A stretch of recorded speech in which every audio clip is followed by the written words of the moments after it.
ઘણા બધા પેરેન્ટ્સ અને સ્ટુડન્ટ્સના એવા મેસેજ આવી રહ્યા છે કે સર શું ઇમ્પ્રુવમેન્ટ એક્ઝામ આપવી જોઈએ, આનો બેનિફિટ છે કે નુકસાન છે? તો આજનો આ વિડીયો તમે ધ્યાનથી સમજી લેજો. હું તમને બધી જ વસ્તુ કહીશ કે બેનિફિટ છે તો બેનિફિટ કહીશ, નુકસાન છે તો નુકસાન કહીશ, અને આ મારા પોઈન્ટ ઓફ વ્યૂ હશે. બરાબર, બીજા કોઈના પોઈન્ટ ઓફ વ્યૂ એનાથી અલગ પણ હોઈ શકે છે, પણ મને નથી લાગતું કે આ પોઈન્ટ ઓફ વ્યૂથી કોઈ ટીચરના પોઈન્ટ ઓફ વ્યૂ અલગ જશે. તો વિડીયો એન્ડ સુધી જોજો. તમે જો પાસ થયા છે તો પણ આ વિડીયો જોજો, ફેલ થયા છો તો પણ આ વિડીયો જોજો. આ વિડીયો તમને ખૂબ જ કામ આવવાનો છે. યસ દોસ્તો, મારું નામ છે પ્રિયેશ પટેલ. તમારું બધાનું હાર્દિક સ્વાગત છે પ્રિયેશ વિદ્યાપીઠ યુટ્યુબ ચેનલની ઉપર. સૌથી પહેલા ચેનલ સબસ્ક્રાઇબ કરીને બેલ નોટિફિકેશન પ્રેસ કરો એટલે એક પણ એડમિશનની અપડેટ તમારી છૂટી જાય નહીં. અને વોટ્સએપ ગ્રુપમાં ના જોડાયા હોય અમારા, તો ડિસ્ક્રિપ્શન બોક્સમાં વોટ્સએપ ગ્રુપની લિંક છે, જોડાઈ જજો એટલે બધી માહિતી ટકાટક તમારા સુધી પહોંચતી રહેશે. હવે સૌથી પહેલા તમે છે ને એસીપીસી થોડુંક સમજો. બરાબર, વિડીયો થોડોક લાંબો બનશે, પણ મારો પ્રયત્ન એવો રહેશે કે આ વિડીયો જોયા પછી તમારે કોઈને પૂછવું નહીં પડે, મને નહીં પૂછવું પડે. સૌથી પહેલા તમારું મેરિટ આવે. બરાબર, મેરિટ. હવે મેરિટ કોનું આવશે? આ મેરિટ આવશે કોનું? સૌથી પહેલા એ સમજો. તમે જે લોકો પાસ થયા હશે એનું મેરિટ આવશે. તમે એકાદ સબ્જેક્ટમાં ફેલ થયા હશો, એસીબીસી નું ફોર્મ પણ ભર્યું હશે, તો તમારું મેરિટ નહીં આવે. તો હવે તો તમારે કશું વિચારવાનું જ નથી, સીધું તમારે આ સ્ટેપ ઉપર, જો તમે ફેલ થયા છો તો તમારે સીધું આ સ્ટેપ ઉપર જ આવી જવાનું છે. બરાબર, અને પછી તમને ફોર્મ ભરવા મળશે. હાલ ફોર્મ ભરી દીધું છે તોય ચિંતા ના કરતા, ફોર્મ નથી ભર્યું તો તમને ફોર્મ ભરવાનો મોકો ઇમ્પ્રુવમેન્ટ એક્ઝામ પછી ફરીથી મળશે અને તમે સીધા ઘૂસશો રાઉન્ડ 2 માં. તમે જો એકાદ સબ્જેક્ટમાં ફેલ થયા છો તો. હવે માની લો કે તમે પાસ થયા છો, તો તમારું મેરિટ આવશે. પછી તમે મોક રાઉન્ડમાં જશો. બરાબર, થોડાક ઓછા માર્ક આવ્યા છે કોઈ સબ્જેક્ટમાં, વાંધો નહીં, પણ તમારે જવાનું તો છે જ. મોક રાઉન્ડમાં જશો, પછી એક્ચ્યુઅલ રાઉન્ડ 1 માં જશો. રાઉન્ડ 1 માં તમે જે ચોઇસ નાખી હશે એના પ્રમાણે તમને એકાદ સીટ મળશે. બરાબર, એક સીટ મળશે. તમે બહુ ડેન્જર બધી ચોઇસ નાખી હશે તો સીટ ના મળે. તમારા મેરિટ પ્રમાણે એક સીટ મળશે. આ સીટ ઉપર તમે 20,000 રૂપિયા ભરી દેશો ને, 20K, એટલે આ સીટ તમારી ફિક્સ થશે. બરાબર, 20,000 ભરવાથી આ સીટ તમારી ફ્રીઝ થઈ જશે. હવે સમજો, થોડુંક ધ્યાનથી સમજાવું છું. પછી તમે એ ટાઈમમાં તૈયારી સરસ મજાની કરતા હશો ને ઇમ્પ્રુવમેન્ટ એક્ઝામમાં ગયા હશો. હવે તમે ઇમ્પ્રુવમેન્ટ એક્ઝામ આપશો એટલે તમારા કદાચ માર્ક વધ્યા, તો ઘટે છે તો કોઈ નુકસાન નથી. આ માર્ક ગણાશે માર્ચ વાળા. બરાબર, વધે છે તો એના ગણાશે. બેસ્ટ ઓફ 2 છે. માની લો ફિઝિક્સમાં 50 ના 60 થયા તો 60 ગણાશે. કેમિસ્ટ્રીમાં 60 ના 50 થયા તો 60 જ ગણાશે. બેસ્ટ ઓફ 2 છે સબ્જેક્ટ વાઇઝ. બરાબર, સબ્જેક્ટમાં ધારો કે માર્ચમાં ફિઝિક્સમાં 50 ને કેમિસ્ટ્રીમાં 60 છે. બરાબર, જુલાઈમાં ફિઝિક્સમાં 60 થયા અને કેમિસ્ટ્રીમાં 50 થઈ ગયા, 10 ઘટી ગયા, તો કેમિસ્ટ્રીના માર્ચ વાળા જ ગણાશે 60 અને ફિઝિક્સના જૂન જુલાઈ વાળા 60 ગણાશે. મતલબ બેમાં 60. તો તમારું નવું મેરિટ બનશે. હવે એવો સવાલ છે કે સર એ નવું મેરિટ માટે શું ફરીથી ફોર્મ ભરવું પડશે? ના, અહીં તો તમે ફોર્મ ભરેલું જ છે, પહેલા રાઉન્ડમાં ગયા છો, ફરીથી ફોર્મ ભરવાનું નથી. તો એ લોકો મેરિટ કેવી રીતે લેશે? તો એ સિસ્ટમ હજી આ વખતે પહેલી વાર છે, કોઈને ખબર નથી, પણ એ ઓટોમેટિક સિસ્ટમ રાખવી પડે. મેન્યુઅલી કરવા જાય તો લાખો વિદ્યાર્થીઓ આ વખતે ઇમ્પ્રુવમેન્ટ આપવાના છે, તો એ કરવું થોડું અશક્ય થઈ જાય. તો એ તમારા સીટ નંબર આધારિત લઈ લેશે, મને એવું લાગી રહ્યું છે. બરાબર, હવે કેવી રીતે સીટ નંબર આવે છે નવા ઇમ્પ્રુવમેન્ટના એ પણ એક જોવું રહ્યું, પણ એ લોકો ડાયરેક્ટ તમારા ડિટેલ્સ પરથી, મેઇન ડિટેલ્સ પરથી લઈ લેશે. હવે માન લો કે તમે માર્ચમાં પરીક્ષા આપી છે, જૂન જુલાઈમાં આપતા જ નથી ઇમ્પ્રુવમેન્ટ, તો તમારું આનું જ માર્ક્સ ગણાશે. એના પ્રમાણે તમારું મેરિટ આવશે. હા, પણ મેરિટ નંબર ચેન્જ થશે, કેમ કે ઇમ્પ્રુવમેન્ટમાં કોઈ વિદ્યાર્થીઓ બહુ સારા માર્ક લઈ ગયા તો એનું મેરિટ તમારા કરતા વધી પણ શકે છે. જે લોકો માર્ચ વાળા છે એમના માટે જૂન જુલાઈના પેપર કેવા આવે? અઘરા આવે? ના ભાઈ, રેગ્યુલર જ પેપર આવે. જેવા માર્ચમાં આવે એવા જ રેગ્યુલર પેપર જૂન જુલાઈમાં આવે. બરાબર, પેપર ચેકિંગ એવું જ સહેલું થાય, એમાંય તમને સ્ટાર મળે, બધું જ મળે. બરાબર, એટલે એવું તો કોઈ કહેતું હોય ને બહુ અઘરા આવે પેપર ચેકિંગ અઘરું થાય, ખોટી વાતો છે. ગયા વર્ષ સુધી તો આ પરીક્ષા નહોતી. માર્ચમાં ફેલ થયેલા અમે ભણાવતા હતા, 80% વિદ્યાર્થીઓને પાસ કરાવી દેતા હતા. જો પેપર અઘરા આવતા હોય તો પાસ ના થવા જોઈએ, તો એનો મતલબ માર્ચ વાળો જૂન જુલાઈમાં પાસ થયો એનો મતલબ શું થયો? માર્ચ કરતા પેપર સહેલું, પેપર ચેકિંગ પણ સહેલું. બરાબર, ઇમ્પ્રુવમેન્ટ એક્ઝામ તો આપવી જ જોઈએ.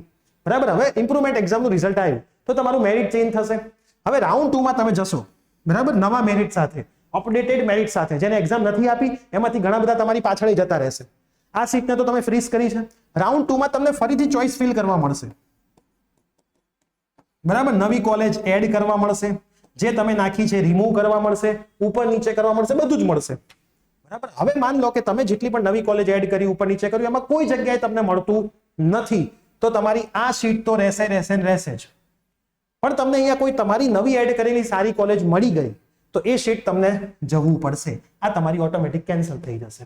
તો સર મેં ભરેલા 20,000 નું શું? એ અહીંયા શિફ્ટ થઈ જશે, કેમ કે આ પૈસા તમે એસીપીસી માં ભર્યા છે, તો આ પૈસા ઓટોમેટિક એસીપીસી એ કોલેજને ટ્રાન્સફર કરશે અને પછી આગળના રાઉન્ડમાં પણ તમે જઈ શકશો.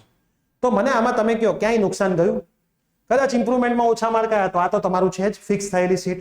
ઇમ્પ્રુવમેન્ટમાં વધી ગયા તો રાઉન્ડ 2 માં સારી કોલેજ મળશે તો આ કોલેજ કરતા તો આ સારી મળી ગઈ તમને. અને કદાચ ઇમ્પ્રુવમેન્ટના માર્ક આવ્યા પછી રાઉન્ડ 2 માં નથી જવું તો કઈ ના જતા, રાઉન્ડ 1 ની સીટ તો કન્ફર્મ છે. નુકસાન એક છે, 1.5 મહિનો વાંચવું પડશે, દિલ દઈને વાંચવું પડશે, આખા વર્ષનું જે વાંચ્યું તે ફરીથી વાંચવું પડશે. પણ જો તમે આમ નિર્ણય કર્યો હોય ને કે માનો આ વખતે મેં જોયું એવું છે કે ફિઝિક્સમાં બહુ ઓછા માર્ક છે લોકોને, કેમિસ્ટ્રી મેથ્સ, હું ફિઝિક્સનો ટીચર છું પણ ફિઝિક્સમાં બહુ ઓછા માર્ક છે, 100 માંથી 100 મને ફિઝિક્સમાં કોઈ નથી દેખાયું. બરાબર, અમે પણ ઓનલાઈન ભણાયા, છોકરાઓને ઓફલાઈન ભણાયા. બરાબર, ફિઝિક્સ ને કેમિસ્ટ્રી અને મેથ્સમાં અથવા તો બાયોલોજીમાં 90+ હોય તો ફિઝિક્સમાં 89 હોય, 85 હોય, ઘણાને તો 58 બી છે. બરાબર, એટલે ફિઝિક્સનું રિઝલ્ટ બહુ ડાઉન છે. તો ફિઝિક્સમાં તો ઇમ્પ્રુવ કરીને માર્ક વધારી જ દેવા જોઈએ. બોર્ડ મોકો આપતું હોય તો 1.5 મહિનો વાંચવાનું છે, ખાલી 1.5 મહિનો વાંચવાનું છે. બરાબર, આ રિઝલ્ટ ક્યાંક ને ક્યાંક તો ફ્યુચરમાં કામ આવશે. એડમિશન પ્રોસેસ રિલેટેડ નહીં, ઇન ફ્યુચર જ્યારે તમે 12થના માર્કશીટ, તમારા સીવી, તમારું રિઝ્યુમ બને ને જોબ માટે, એમાં તમારે 10માના માર્ક લખવા પડે, 12માના લખવા પડે, પછી ગ્રેજ્યુએશનના લખાય. તો જે રિઝ્યુમ વાંચવા પ્લેસમેન્ટ ઓફિસર બેઠો હોય ને, તમારે 10માના માર્ક બી જોવે, 12માના જોવે, કોલેજના જોવે. ત્યાં તમને સવાલ થાય કે કેમ 12મામાં ઓછા ટકા આવ્યા હતા. સારા માર્ક્સ હોય તો તમારી ત્યાં સારું, ઘણી બધી કંપનીઓ એવી પણ છે જે 10મા ને 12મામાં 60% પ્લસ માંગે છે, 75% પ્લસ માંગે છે. બરાબર, પછી એવું ના કે તમે DAIICTM થી ભણ્યા છો, 12મામાં ઓછા હોય તો ત્યાં તમને ના બેસવા દે. એટલે આપણે શું કરવા રિસ્ક લેવું આ બધી વાતોનું? તો ફરીથી એક્ઝામ આપી જ દેવી જોઈએ. આપણા પ્લેટફોર્મ પરથી પણ ઓનલાઈન ઓફલાઈન બેચ ચાલુ થઈ ગઈ છે. એની વધારે માહિતી જોઈતી હોય તો અમારા નંબર ઉપર તમે કોન્ટેક્ટ કરીને, અમારી પેઇડ બેચ છે, ફ્રી નથી બેટા, પેઇડ બેચ છે, પેઇડ બેચમાં તમે જોડાઈ શકો છો. લિમિટેડ નંબર ઓફ એડમિશન લેવાના છે, થોડાક જ એડમિશન બાકી છે, બહુ જલ્દી અમે એડમિશન ક્લોઝ કરી દઈશું. બંને બેચ ઓનલાઈન ઓફલાઈન ચાલુ થઈ ગઈ છે. 7-8 દિવસ થઈ ગયા હશે તમે આ વિડીયો જોતા હશો તો ઇમ્પ્રુવમેન્ટ એક્ઝામમાં કોઈ જ જાતનું નુકસાન નથી, ફાયદો છે. ખાલી નુકસાન એ જ છે કે તમારે ફરીથી વાંચવું પડશે. તો આ વિડીયો તમારા બધા જ મિત્રોમાં શેર કરી દેજો. ઇમ્પ્રુવમેન્ટ એક્ઝામના જેવા ફોર્મ આવશે આપણે આપણા વોટ્સઅપ ગ્રુપમાં માહિતી આપીશું. બરાબર, કેટલા વિષયમાં આપી શકાય, તમારી ઈચ્છા પ્રમાણે આપી શકાય. પણ બોર્ડે હજી પર્ટિક્યુલર સર્ક્યુલર નથી આપ્યો કે 5-5 આપવી પડશે, 3 આપશો તો ચાલશે. પણ તમે તમારી ઈચ્છા મુજબ એક્ઝામ આપી શકશો. જેવી બોર્ડની ફાઇનલ અપડેટ આવે છે આના રિલેટેડ, આપણે આની માહિતી આપી દઈશું. પણ એક્ઝામ થવાની છે, ફાઇનલ થઈ ગયું છે. ફેલ થયેલા પણ આપી શકશે, પાસ થયેલા પણ આપી શકશે. એ બોર્ડનો સર્ક્યુલર આવી ગયો છે. તમારે એ સર્ક્યુલર પણ જોવો હોય તો ગુજરાત બોર્ડની વેબસાઇટ ઉપર, આ બોર્ડની વેબસાઇટ છે, બોર્ડની વેબસાઇટ ઉપર જે દિવસે રિઝલ્ટ આવ્યું હતું, બરાબર, હા, તમે જ્યારે તમારું બોર્ડનું રિઝલ્ટ આવ્યું હતું ને એ જ દિવસે મુકાઈ ગયો છે પરિપત્ર. હું તમને બતાવી દઉં.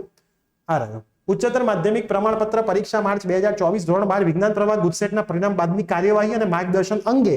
એમાં તમારે કયો પોઈન્ટ વાંચવાનો છે? કેમ કે ઘણી બધી સ્કૂલને પણ આના વિશે માહિતી નથી.